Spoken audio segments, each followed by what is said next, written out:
Good morning, Vietnam. Small moment of relaxation. Yeah, yesterday I watched this movie called Constantine. Constantine, which is with Keanu Reeves. Uh, yeah, Keanu Reeves seems to be in some kind of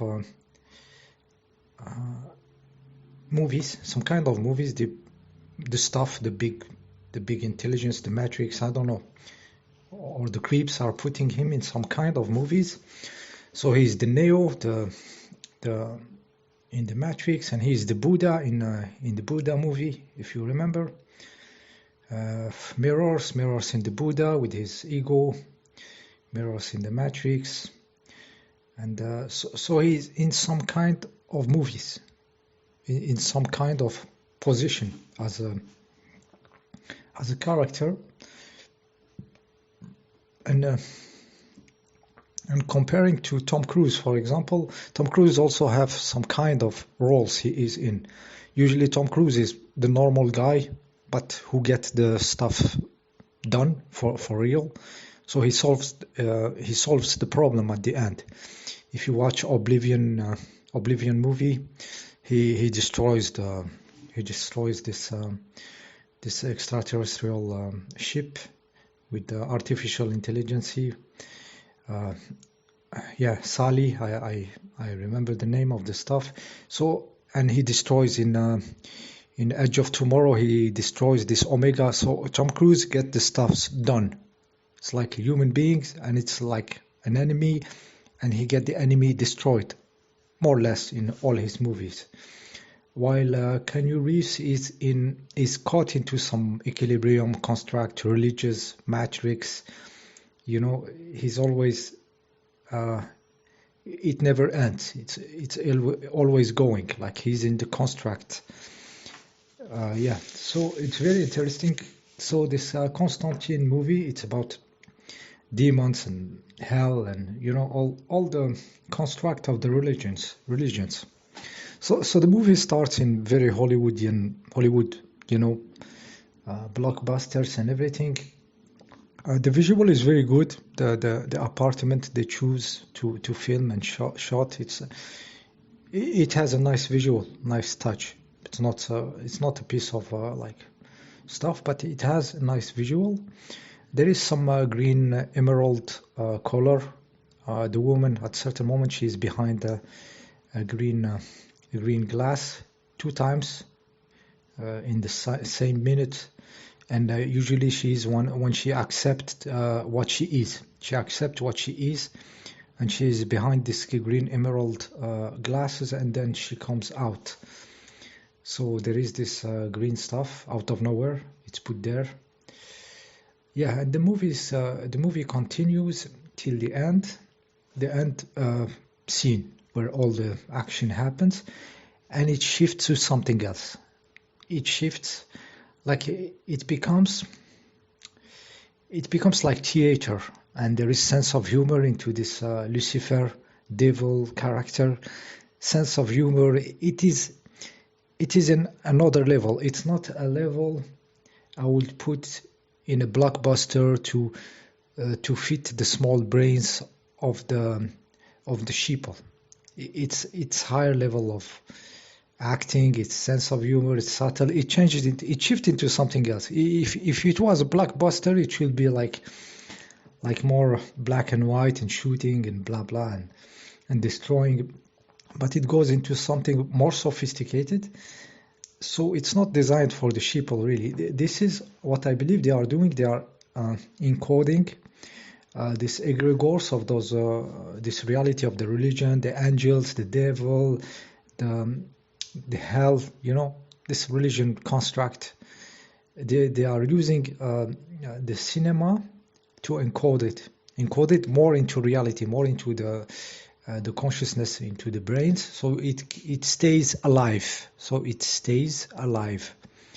I believe this is what they are doing. It's too good. I mean, it's not the level I expect for a blockbuster. There is something, you know, and it suddenly shift into the character. Suddenly shows this acting, theater acting, you know, and it's not sheeple level anymore. So I believe they use this to keep those egregores, those angels alive, that the people believe, that they put life into. They continue encoding them with the movies. They did it with books, and who knows what kind of a special effect they had at the time. And it continues with the cinema. Okay, so whoever is behind this encoding, we don't know. Are they some kind of human continuing through times this business of encoding some false reality? I mean, false between brackets, because we make it alive. The brains of those sheeples keep it alive by believing into it. So they are controlling the game by using this technique. They think they control the game. They create those characters, and you have to feel them like they exist, like this angel exists and this Lucifer exists. So yeah, I believe the cinema is one of your tools, of their tools, and they use it to keep the stuffs alive. Yeah, and the moment they don't need it, they might stop this religion stuff. Now we are shifting into this virus mythology, and stuff. So it might be pushed to the exit, the old construct. So whoever is doing this is controlling the game, is implementing stuffs in the brains of the sheeple to keep it alive. Yeah, very interesting. The acting, the guy who plays the Lucifer guy, and this woman, or this androgynous stuff that plays the Gabriel angel. Very interesting. Yeah, the visual. I mean, the stuff is interesting. How she looks, or how it looks. I would not like to have this stuff in my bed, but very interesting visually. There is some beauty into this being, and yeah, it worth the movie worth watching, just to try to detect the hand behind, the forces behind.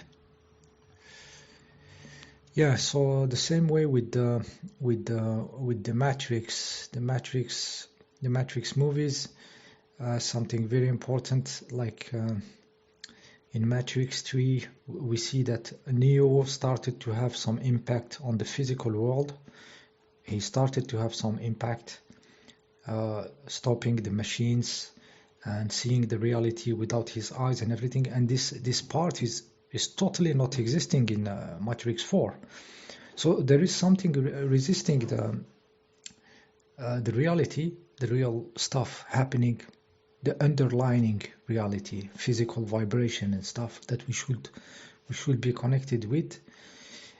Everything is resisting this, and try to maintain those constructs, false construct above, So Matrix 4 never went into this power of Neo, developed into the physical reality, and yeah, totally not existing. So they try to avoid it, and everybody tries to avoid it. Like, it's a reality resisted the reality. Actually, yeah, it is resisting. Nobody wants to see the stuff as they are. So Neo and Trinity, they keep playing into this Matrix. The last scene of Matrix 4, they are playing around into this false reality, which at certain moment nobody should give a shit about a video game, but they should have shown us Neo and Trinity in this city of Io, this new Zion city. They should be there eating some strawberries, or sitting around the newly growth plants or something like this. But they cannot stop themselves from going through this to this artificial matrices, which we are living in now. We are living a form of this matrix, because our bodies give us a holographic representation, and when we dream we have to collapse the information into some holographic little bubble of consciousness also, which is fake. So we are fake when we have imagery of dreams, and we are fake when we are awake, because we watch reality, physical reality, through holographic senses of duality. So what is it in between? Okay, what is it there real? So to approach this real, I invite you when you are in the dark in your room, in the darkness, close your eyes and maybe even put those stuffs that covers the eyes, the traveling, stuffs that stop the light from getting into your eyes, the sleeping stuffs, on the eyes. And you have to imagine that you can see the room without your eyes, see the real matter stuff of the inside this dark room, which is in the dark, but you still can see, because there is stuff you can see without your eyes. You can see the walls, feel the walls with your brain, without using your eyes. This position of consciousness is very interesting. It makes you go to this reality as it is, not falsehood in one side or the other. So this exercise, this position of consciousness, I don't like to use the term meditation, but it's just a position of consciousness, eyes closed, in the dark. Try to see the room. Try to not use the old circuits of your visual system, like the nerve of your eyes and everything, but try to use something which is not structured as a machine, but direct. That means it doesn't have a logical structure. You can just know what is around you directly.